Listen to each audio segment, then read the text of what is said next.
Good evening all, and welcome. Tonight, we're going to be hearing tales from those who work the night shift. Some pretty dark stories indeed. I hope you're ready, because it's time to get comfortable and let the darkness take control. I'm a machinist in a small job shop. I've only been working in the shop for about a year, but this story happened to me, and I wonder if it's a warning. The shop is an older one, with manual machines. Nowadays, the bigger, more expensive shops have CNC machines that use computers. And if they do have manual machines, they're a bit safer than the antiques we have at our place. The job is dangerous, but not if you pay attention and don't do something stupid. Every once in a while, you'll meet a machinist who's lost the tip of a finger, or something like that. But most guys are pretty safe, because we're a smaller shop. And we don't run the machines 24 hours a day like the big industrial guys do, like Boeing.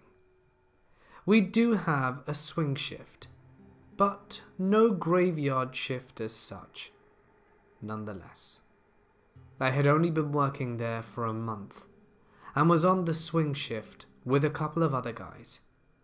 The other 3 employees had gone home already, and we were busy cleaning up shop before clocking out. It was a Saturday, and Sunday is when no one usually works, as the boss is kind of religious, so everyone was eager to leave.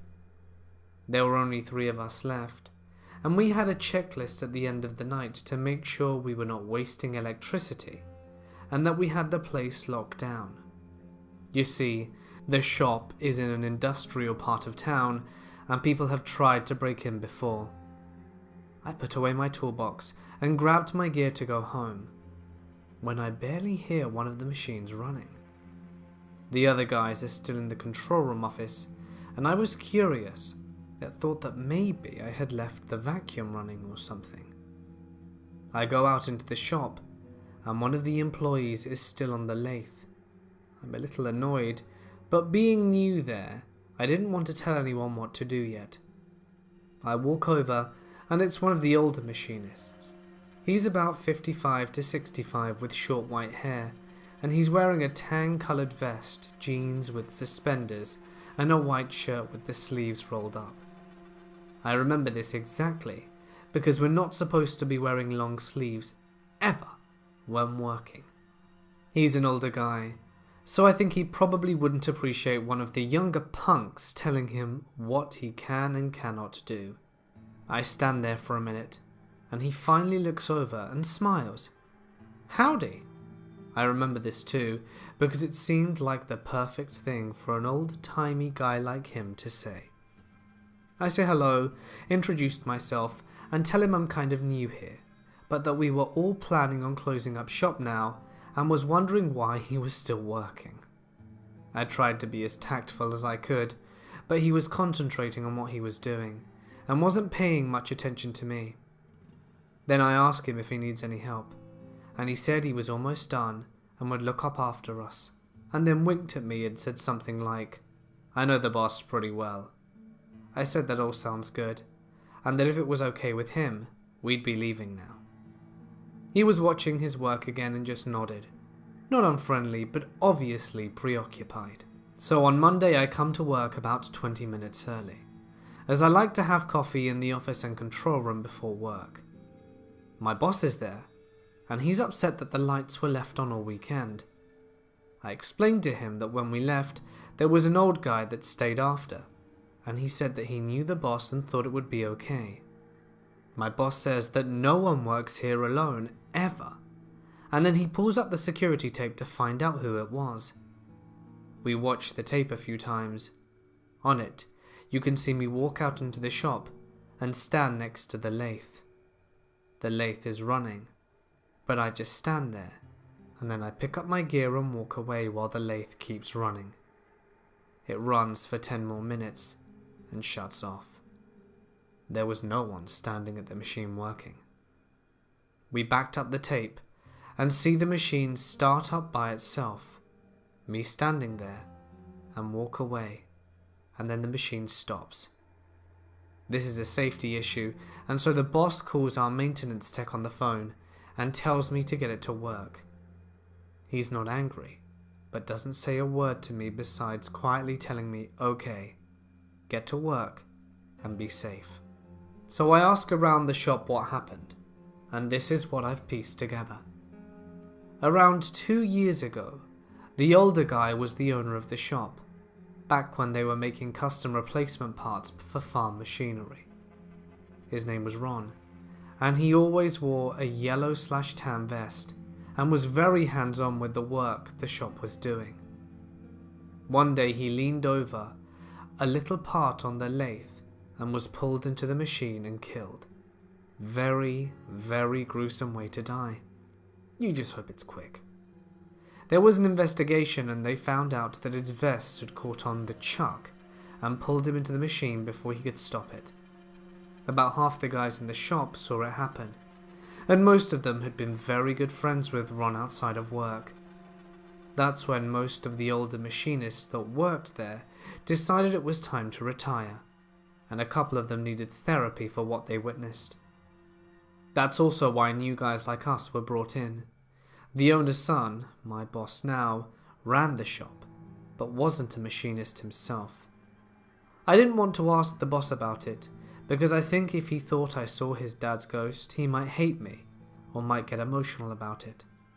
Like I said, he's kind of religious, so I didn't know if he would take it well or not, and I didn't want to ask the details about how his father died. I was working as security during this time. When this happened, I was covering someone's vacation, so it wasn't my regular post. The area in question was built in the early 1900s, and buildings have since been renovated. I was in this one office in an old building that we stay in to watch the front gate.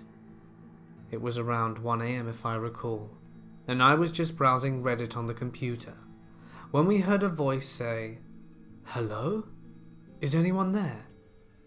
I would appreciate it if you picked up. Hello? I thought at first that it was the phone at the desk. I picked it up and there was nothing but the dial tone. I then think that perhaps it could be someone doing a weird radio check, but realized dispatch didn't radio back. I'm thinking when I hear it again, this time with a sense of urgency. "Hello, please pick up, hello!" Then I realize it's probably someone outside and needs to get into the gate. I'm so stupid. I peek through the blinds and see no one. I go outside, no one. Not even a car besides mine. It's a one-way road too, so there's no way a car would come up without me seeing it. I was pretty unsettled at this point, and turned on the lights in the office for the rest of the night. A few days later, I'm still covering the same shift, but nothing's happened since. The office has a really old radio in the back corner, the kind that you have to turn the volume dial to turn on or off, and has the printed stations with a needle so you can see what you're tuning into. It turned on and started playing oldies, but goodies. I immediately get up and walk over to the radio. The volume dial is set to off. I go to flip it on real quick so I can try and turn it off. When I turned it on, it started playing regular modern day music. Keep in mind the tune dial is separate from the volume dial, which turns it on and off. I turned it off, and I'm pretty creeped out right now, considering this and the voice I heard before. I went outside and sat in the patrol car for the rest of the shift. I asked for a few different people's opinions about paranormal activity there, and all of them said they'd never experienced anything. My mother was an auditor for a hotel which was graveyard. The creepiest thing had to be a family coming in to check out a room. A father, a mother, 3 sons and a daughter. My mother is processing their information and payment, and she notices the daughter around 14 is shying away from her dad. My mother watches him closely and realizes the man is grabbing this poor girl's ass. She asks him politely what he's doing, and the man replies, nothing. The woman, the mother, is completely ignoring it, and the sons are half asleep. The guy then proceeds to grab his daughter's breast and asks my mother what she thinks of them. My mother is mortified, and she screams at him at this point what the hell he's doing, and he keeps fondling her breasts.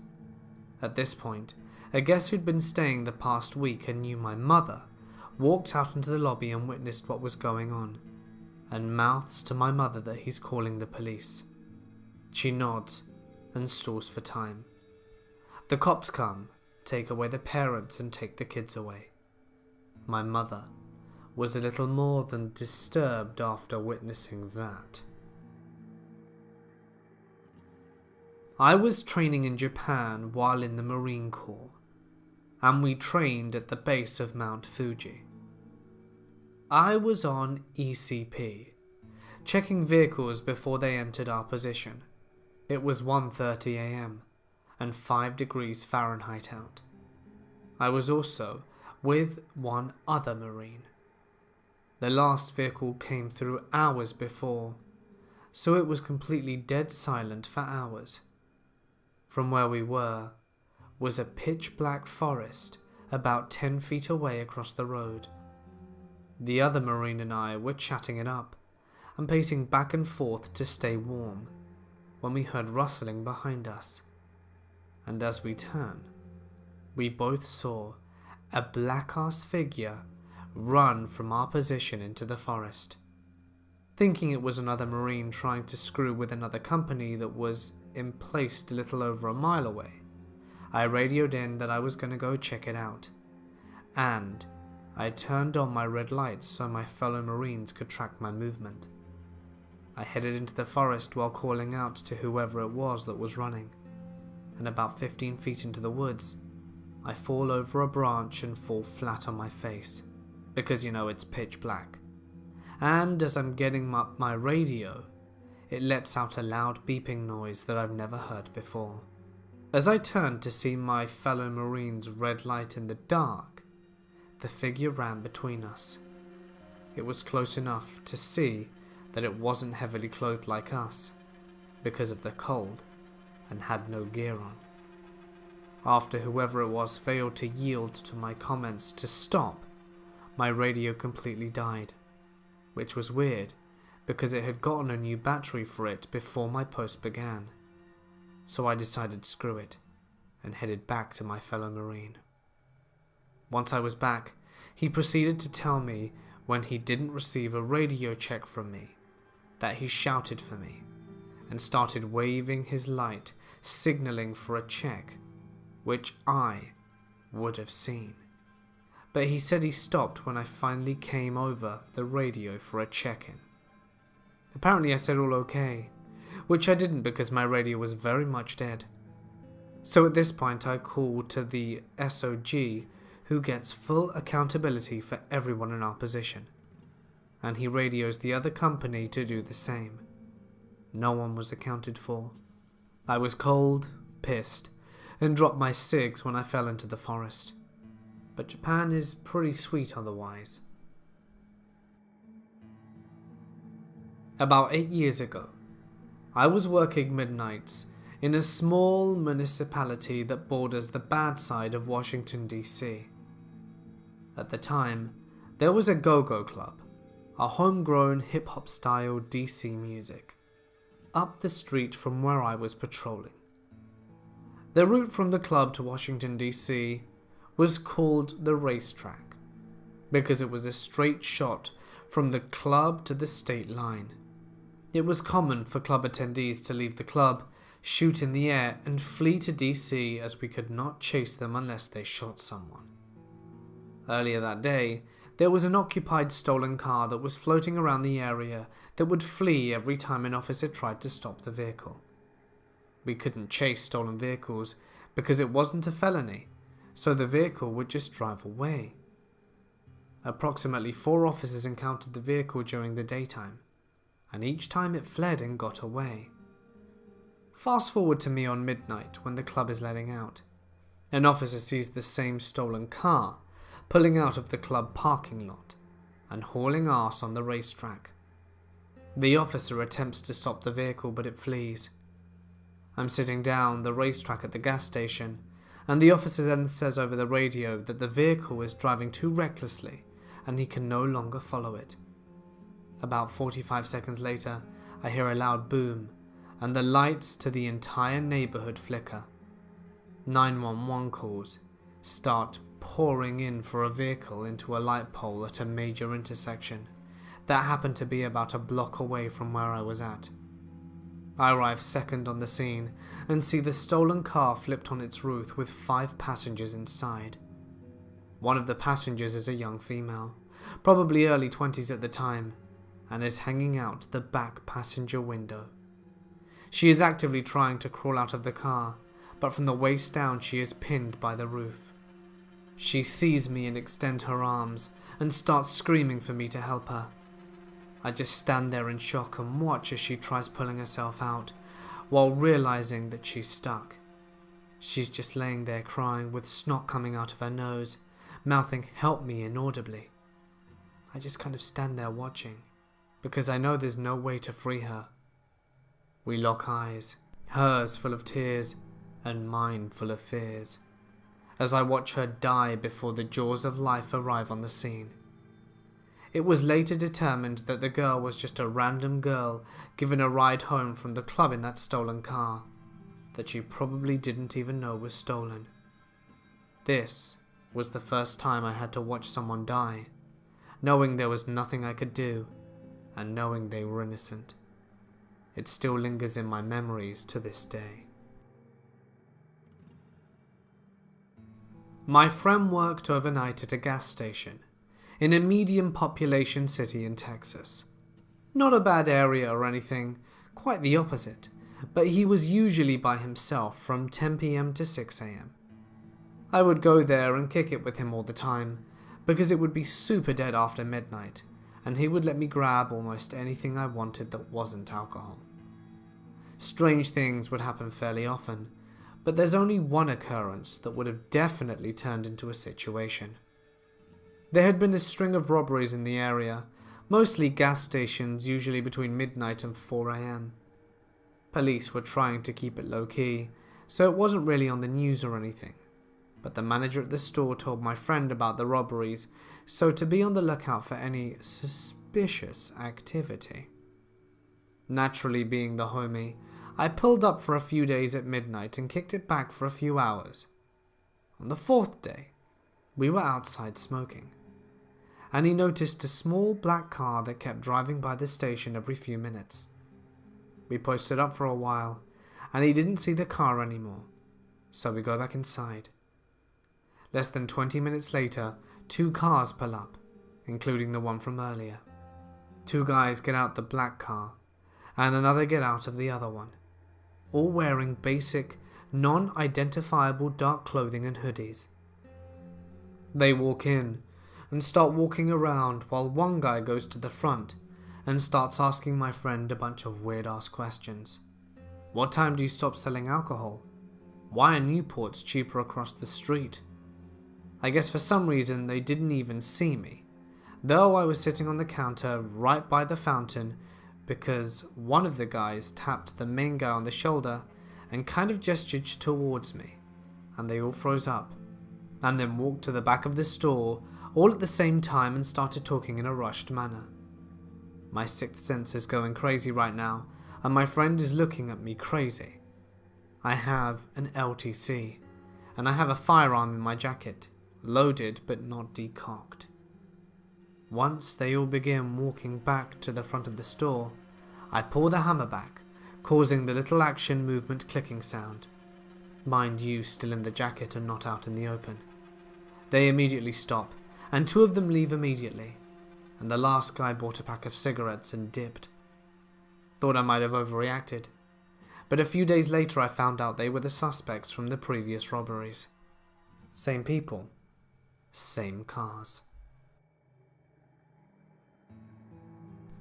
I am a 35-year-old woman, and when this story took place, about 10 years ago, I was working at a big firm in a major city from where I am. It was a good job that paid well, in sales. I wasn't the best salesperson, and in order to meet my targets, I sometimes had to stay late. I'd had a really rough day. It was one of those companies that you had to keep calling people on the phone and try to get them to buy your product.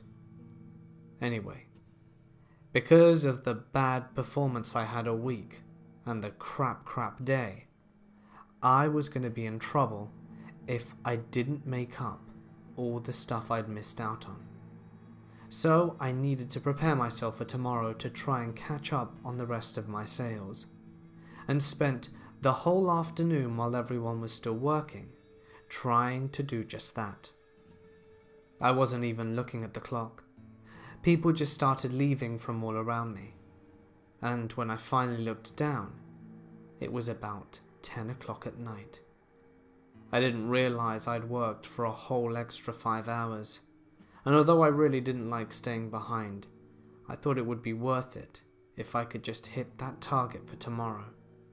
So, I started getting my bag ready, making sure I had everything, and realizing the sad fact that tomorrow was Friday, and I was barely gonna get 5 hours sleep before I had to be back in this crummy office once again at 8 a.m. So, off I went. I made sure to close the door on my way out, and made my way to the elevator. As I was going down, as the elevator was made of glass, I noticed that there was someone outside the building. The building wasn't exclusive for the company. Lots of companies shared the space, and I assumed it was just someone that worked in one of these other offices, and made my way out of the building. Now, to get to the train station, where I can get the train to take me home, it's about a 5-minute walk, followed by a 25-minute train ride. As I was walking, I noticed that the person that was outside the building that I had passed just moments ago didn't go inside, but instead started moving. I instinctively just started walking faster, telling myself that they were probably looking or waiting for someone, and given that I'd left, perhaps just gave up hope and wanted to leave too. Maybe I was overreacting power walking, so I resumed my gentle jog, as I really didn't want to sweat. I was just listening to the footsteps falling behind me. I thought they were inching closer. I decided it might be best to let this person pass if they were in a hurry, and so moved over to a side. The person kept walking, and just when I thought they were a reasonable distance away, and I began to go myself, did they stop. They turned around with a sinister grin, and for a moment I thought I was in danger, and then they just ran off. I was a little bit confused. Had some of my co-workers arranged someone to freak me out? Because freak me out they did. I tried to put it out of my mind, and continued my walk to the train. I boarded my train, and was making my way home, and was alone in the carriage. I was just thinking about my job tomorrow, and trying to gather my thoughts and get myself in a decent mental state for what I had to do, when someone enters the carriage. It's the same guy from earlier. He doesn't even acknowledge me, and sits at the other end of the carriage. I try to pretend that he isn't there, and not let the dissatisfaction and creep factor show on my face at the fact that he just arrived. So I sit there, in silence. With every moment I feel a bit more creeped out. He's just staring out into the nothingness. But I think that he keeps looking at me, and it's starting to make me feel uncomfortable. I realize that this is my stop, and I'm unsure if I should get off here, or if I should get off at a different stop and then go back to try and confuse him if he'd followed me. I wasn't entirely sure. All that I knew in that moment is that I needed to get home, and that it was unlikely that someone was following me. Why would anyone follow me, I thought? It was just too weird. So I told myself I was being deluded, and got up to get ready to leave the train as it pulled up to a stop. At the very moment that the sound of the doors opening began, did the man shoot up and start walking out towards a different exit on the train. I wasn't sure what I should do, so I just kept walking. I heard the doors were about to go again, and in a moment of panic, I jumped right back on the train. I looked back as the doors closed, and the man smashed his fist onto the doors and gave me a very sadistic grin. The kind of grin that says, "You knew my game, and you were this close to being a player." I rode the train to the next stop and contemplated getting out, but I didn't. I rode the train for about 30 minutes until I plucked up the courage to leave, mostly because it was the final stop and I had to get off anyway. I swapped over to the other train, rode the half hour back, and made it to my stop. I was very anxious. I kept looking around, assuming that he'd be there, but fortunately, he was not. Just as I was getting home, I thought I heard some rustling in the bushes, and decided to take a walk around the block, and be very cautious when I opened my door that second time. I didn't sleep well. Every time I heard a rustle, or the wind moving, or a leaf, or a crunch, or anything, I would instantly wake up. I'd turn on the light, and do a full sweep of the house, and this might have happened at least 30 times.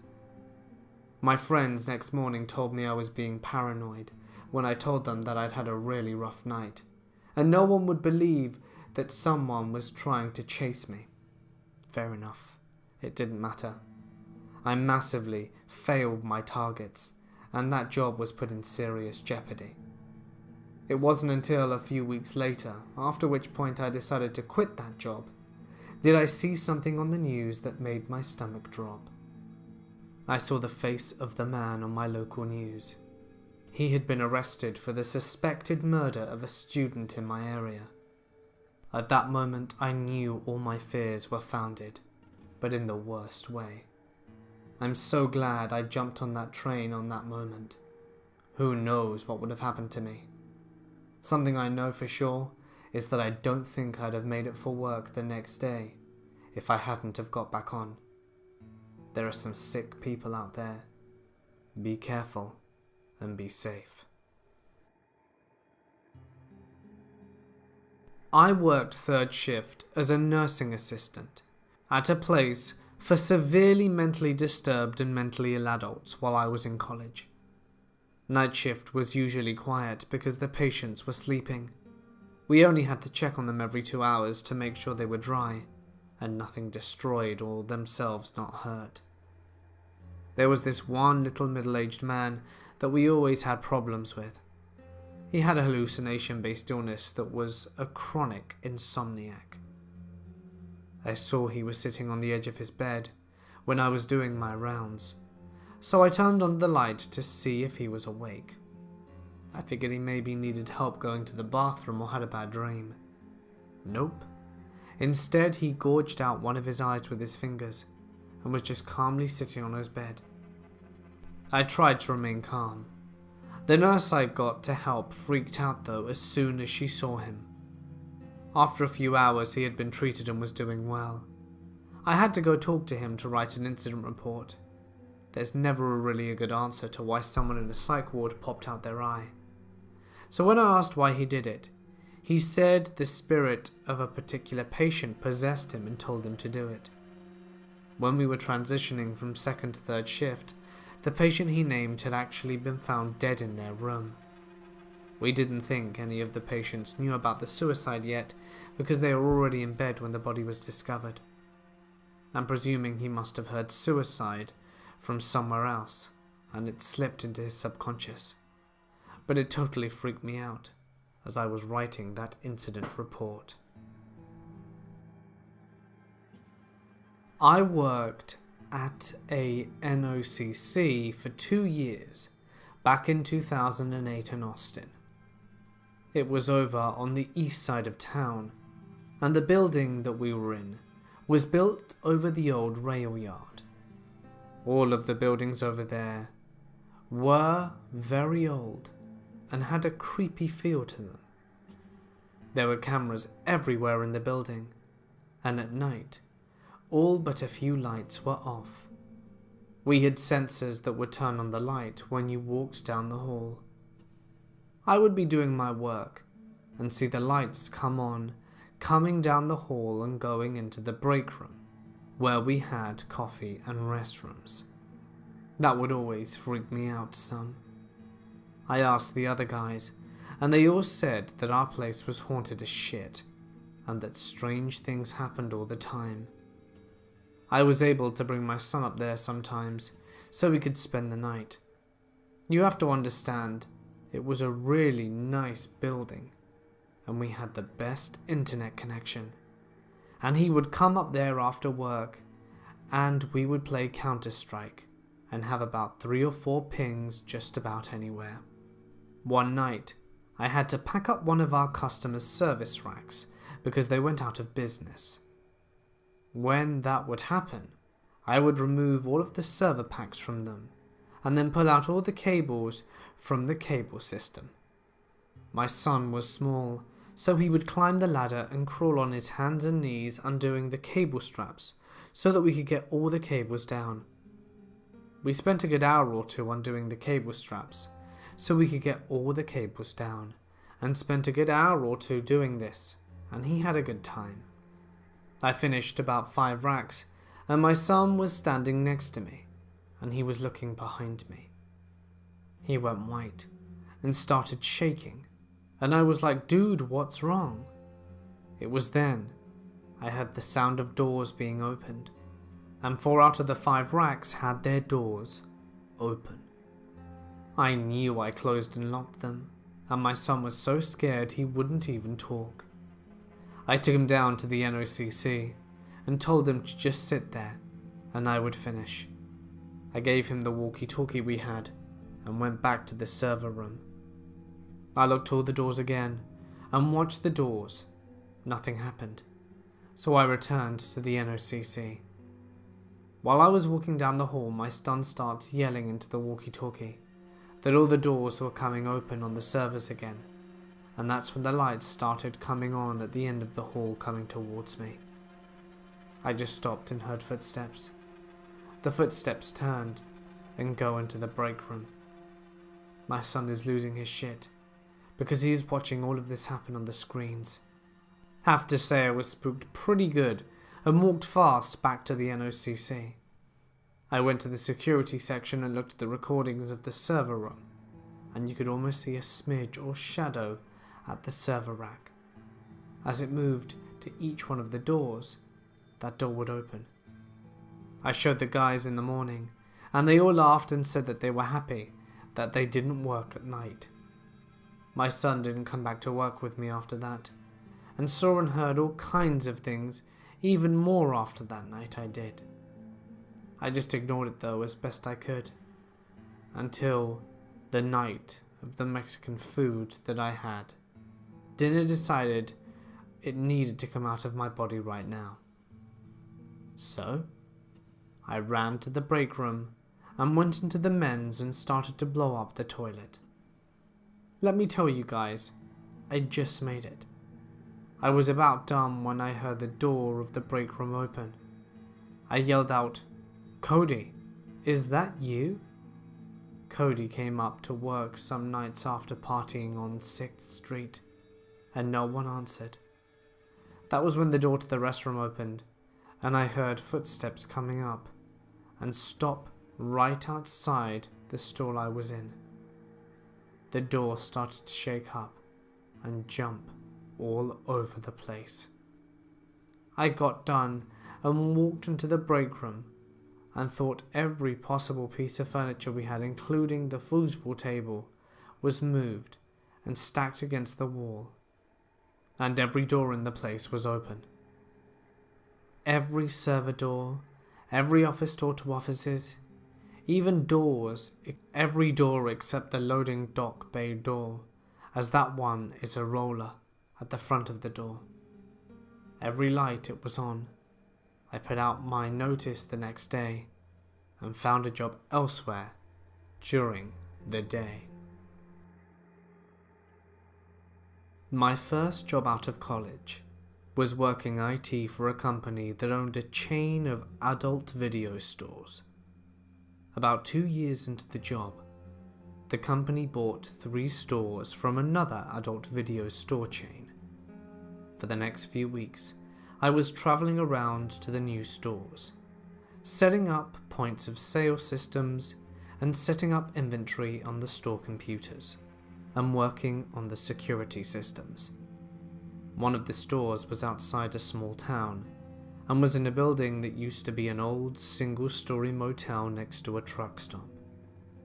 The previous company that owned the store had walled in the porch in front of the motel rooms to make an enclosed single hallway in front of the rooms. Then, they converted all the motel rooms into large movie viewing rooms, which included a couch and a small washroom for each room. To make it extra creepy, the long hallway walls and all the rooms were painted black from each room, and had a single dim overhead light in the center of the room, which were always on the main switch and was turned on in the hallway. During the store setup, I was pulling a long evening shift. The store was actually open that evening, so I was basically cleaning up the back area where the old viewing rooms were located. We were using some of the rooms as inventory storage at the time, and the rest were just left vacant, as our company did not operate viewing rooms. The door to the viewing area remained locked from the outside, so customers couldn't try to get into the back area. I didn't have my own set of keys to the back area yet, so I was using the keys that were behind the front counter, which was the only set of keys to the back door. After finishing up with organizing the inventory in the back, I walked back down the long main hallway to the front of the store. This walk was especially creepy, and I made an effort to turn my head to get a good view of each room as I passed them. If I didn't, I always had the feeling of seeing something out the corner of my eye, moving in each room. I entered the main store area and walked to the front counter. The third shift guy, who was the only person on duty beside myself and the only other person in the store, was behind the counter, searching for something. I noticed he wasn't wearing his glasses and asked him what he was looking for. "My glasses," he said. "I took them off a few minutes ago, but I can't find them. I thought I put them on the counter." "I'm sure they'll turn up," I said, as I grabbed a box of adult novelties that needed to be put in the back with the rest of extra inventory. I then proceeded to the back area with the box of novelties, and as I walked down the hallway, I once again looked into each of the viewing rooms as I'd done previously as I'd passed it. As I come to one of the rooms in the middle of the hallway, I stopped and nearly dropped the box of novelties that I was carrying. There in the middle of the room, under the dim glow of an overhead light, was the third shift guy's glasses lying on the floor. I didn't see them when I first passed the room on my way to the front counter, and since only I had the set of keys to that area, no one could have gotten back there while I was in the front.